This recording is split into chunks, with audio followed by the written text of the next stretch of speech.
Hello everyone, welcome to Lucky Education. और अब हम देखेंगे लेक्चर नंबर 9 में टेक्नोलॉजिकल एंड इंस्टीट्यूशनल रिफॉर्म्स।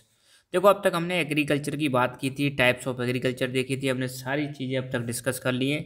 अब टॉपिक जो हमारा रहने वाला है बहुत इंपॉर्टेंट है, टेक्नोलॉजिकल एंड इंस्टीट्यूशनल रिफॉर्म्स। ये कहाँ पर रिफॉर्म लाने की बात कही जा रही है? पहली बात तो देखो, इनका मतलब समझो। मतलब जब तक समझ में नहीं आएगा तो पूरा टॉपिक आपको समझ में नहीं आएगा। पहली चीज़ तो यहाँ पर बात की जा रही है रिफॉर्म्स की। रिफॉर्म का मतलब क्या होता है? देखो, रिफॉर्म का मतलब होता है किसी चीज़ में बदलाव लेके आना। क्या लेके आना? बदलाव। उसको हम बोलते हैं रिफॉर्म्स। अब बदलाव किस चीज़ में लाओगे? जहाँ पे कोई कमी है उसी में बदलाव लेकर आओगे। तो अपने एग्रीकल्चर में आपको बताऊं मैं, जब देश हमारा आज़ाद हुआ था, आप सबको पता है अपना देश कब आज़ाद हुआ था। 1947 को अपना देश आज़ाद हुआ था। ठीक है। इंडिया आपको पता है दो भागों में बट गया था, इंडिया और पाकिस्तान। जब देश आज़ाद हुआ था तो हमारे यहाँ पर एग्रीकल्चर सिस्टम में बहुत ज़्यादा प्रॉब्लम्स थी। और साथ के साथ में मोस्ट ऑफ दी जो पॉपुलेशन है वो हमारी प्राइमरी सेक्टर में जुड़ी हुई थी। Primary sector in the sense हमारी ज़्यादातर पॉपुलेशन एग्रीकल्चर पर डिपेंड रहती थी। इसके लिए, अपने लाइवलीहुड के लिए। तो मगर इस एग्रीकल्चर सेक्टर में बहुत सारी समस्याएं थी। जैसे सबसे बड़ी समस्या थी, हमारे यहाँ पे प्रोडक्शन की बहुत ज़्यादा कमी हुआ करती थी। मतलब खेती तो करते थे लोग बाग, मगर प्रोडक्शन नहीं होता था, जिससे लोगों का पेट नहीं भरता था और काम नहीं चलता था। तो नंबर एक तो प्रोडक्शन की समस्या थी। दूसरी समस्या ये थी कि आज़ादी के बाद बहुत सारे लोगों के पास तो बहुत ज़्यादा ज़मीन हुआ करती थी, मगर कुछ लोगों के पास बहुत कम ज़मीन हुआ करती थी। तो मतलब ज़मीन का बंटवारा भी ढंग से नहीं हुआ था। मतलब लैंड रिफॉर्म्स की ज़रूरत थी। तो ऐसे करके अपने एग्रीकल्चर में थी समस्याएं ही समस्याएं। तो इन समस्याओं से निदान पाने के लिए, इन समस्याओं से छुटकारा पाने के लिए एग्रीकल्चर में देश आज़ाद होने के बाद बहुत सारे रिफॉर्म्स किए गए। किसानों को सपोर्ट करने के लिए बहुत सारे प्रोग्राम्स चलाए गए। किसानों की हेल्प के लिए कई सारे अवेयरनेस प्रोग्राम्स चलाए गए। उन्हीं को हम बोलते हैं टेक्नोलॉजिकल एंड इंस्टीट्यूशनल रिफॉर्म्स। अब ये चीज़ पता चल गया होगा कि अब हम टॉपिक में पढ़ने क्या वाले हैं। तो सबसे इंपॉर्टेंट है, जो भी चीज़ आप पढ़ रहे हो उसका हेडिंग समझो, मतलब क्या कहना चाह रहा है। ठीक है। बाकी चीज़ें तो फिर आपको ऑटोमेटिकली समझ में आने लग जाएंगी। तो let's begin the topic, technological and institutional reforms. अब देखो, नाम से ही पता चला है टेक्नोलॉजिकल रिफॉर्म्स का मतलब क्या होता है। टेक्नोलॉजी से संबंधित यहाँ पे हम कुछ पहले से जो कोई सिस्टम हम यूज कर रहे हैं उसमें नई टेक्नोलॉजी का इस्तेमाल करेंगे। इंस्टीट्यूशनल का मतलब है सिस्टम में चेंज करेंगे। ठीक है। जो सिस्टम पहले से चलता आ रहा है उस सिस्टम में थोड़ा सा बदलाव करेंगे। तो agriculture which provides livelihood for more than 60% of its population needs some serious technical and institutional reforms। देखो, अब यहाँ पर बात की जा रही है हमारे भारत की जो कृषि है, जिस पर लगभग 60 से ज़्यादा % लोगों को जो लाइवलीहुड प्रोवाइड कराती है, इसमें वाकई में serious technical and institutional reforms करने की ज़रूरत है। क्यों ज़रूरत है? आई हैव ऑलरेडी एक्सप्लेन्ड है। ओके। अब पहला रिफॉर्म यहाँ पे हम बात करेंगे इंस्टीट्यूशनल रिफॉर्म। और इंस्टीट्यूशनल रिफॉर्म में रिफॉर्म किया गया था लैंड रिफॉर्म। ध्यान रखना, सबसे पहले जो रिफॉर्म किया गया था वो था लैंड रिफॉर्म। तो लैंड रिफॉर्म का मेन फोकस, अब देखो, land reform was the main focus of our first 5 year plan. हमारा जो पहला 5 ईयर प्लान बनाया गया था। अब यार, ये फाइव ईयर प्लान क्या है? देखो, जब अपना देश आज़ाद हुआ था तो देश में प्लानिंग करने के लिए एक इंस्टीट्यूशन बनाया गया। उस इंस्टीट्यूशन का नाम था प्लानिंग कमीशन। कौन सा इंस्टीट्यूशन था? प्लानिंग कमीशन था। और प्लानिंग कमीशन के बारे में ध्यान रखना, ये बनाया गया था 1950 में, जिसका हेड हुआ करते थे हमारे प्राइम मिनिस्टर्स के हेड हुआ करते थे। इस प्लानिंग कमीशन का काम क्या था? 5 ईयर प्लान बनाना। 5 ईयर मतलब पंचवर्षीय योजनाएं बनाना।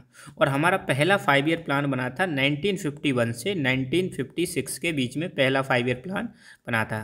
तो ये 5 ईयर प्लान बनाने का काम किसका था? प्लानिंग कमीशन का था। तो जो पहला 5 ईयर प्लान बनाया गया था 1951 से 1956 के बीच में, इस पर मेन फोकस जो था वो किस पर था? Land reform. और मैं आपको बता दूं, फर्स्ट 5 ईयर प्लान में सबसे ज़्यादा फोकस किया गया था एग्रीकल्चर पर, कि भारत में एग्रीकल्चर पर सुधार लाने की बहुत ज़्यादा ज़रूरत है।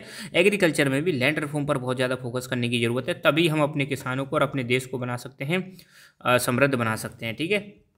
अब यहाँ पर किन किन चीज़ों पर फोकस किया गया था तो ध्यान देना।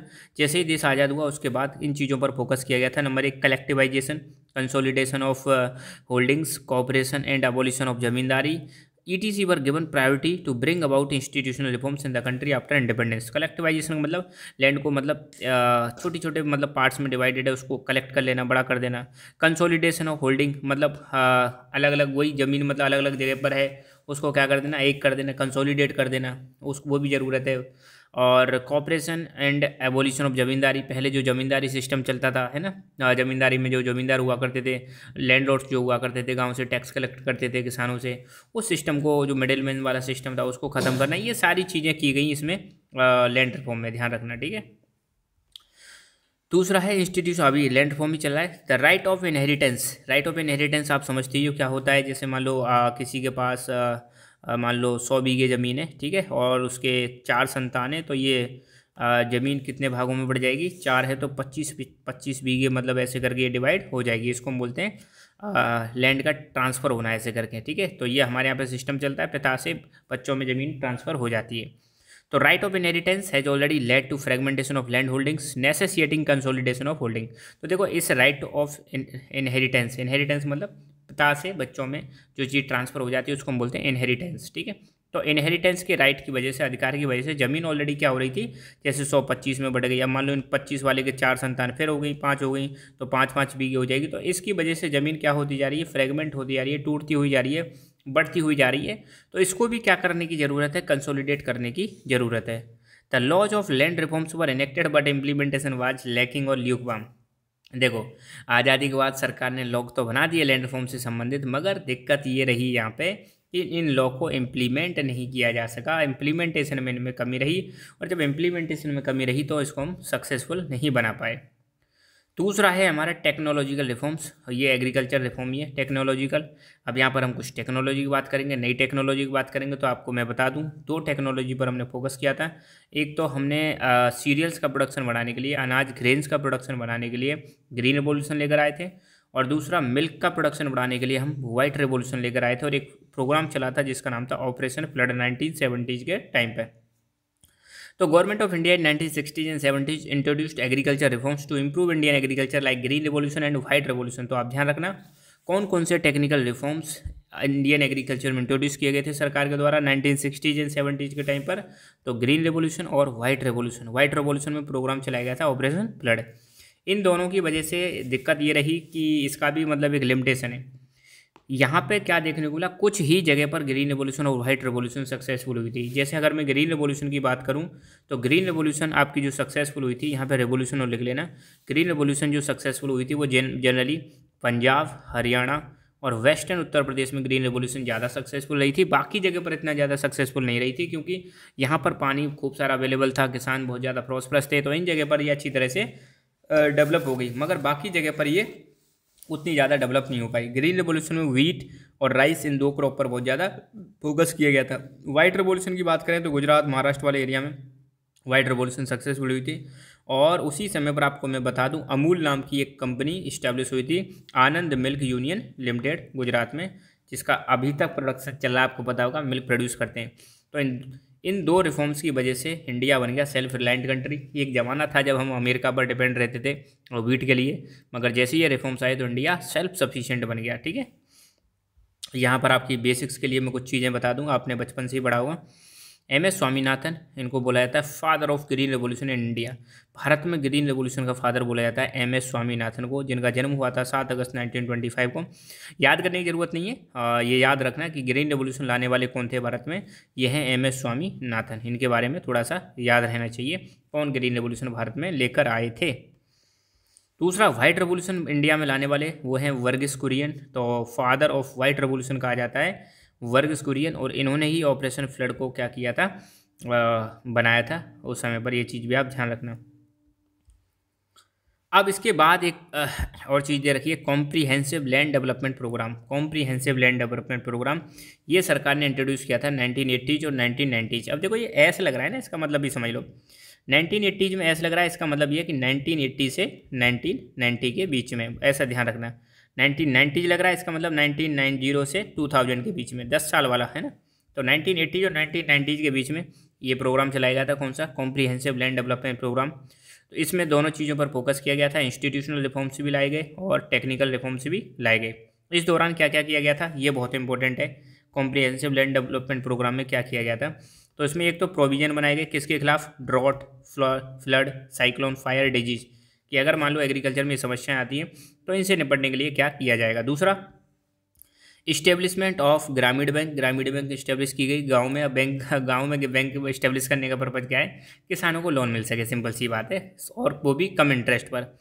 कोऑपरेटिव सोसाइटीज बनाई गई, बैंक बनाई गई ताकि क्रॉप इंश्योरेंस और लोन, ये सारी चीज़ें मिल सके किसानों को, वो भी lower rate of interest, come rate of interest पर इनको मिल सकें, और जो मनी लेंडर्स हैं उनकी एक्सप्लॉयटेशन से इनको बचाया जा सके। तो ये कुछ स्टेप ली गई थी कॉम्प्रीहेंसिव लैंड डेवलपमेंट प्रोग्राम में। अलग से क्वेश्चन आ सकता है, what is comprehensive land development programme, तो आप बता देना ये है कॉम्प्रीहेंसिव लैंड डेवलपमेंट प्रोग्राम। 1980-1990 के टाइम पे चला था, जहाँ पे इंस्टीट्यूशनल और टेक्निकल रिफॉर्म दोनों पर फोकस किया गया था। क्या क्या प्रोविजन है, ये सारे प्रोविजन है।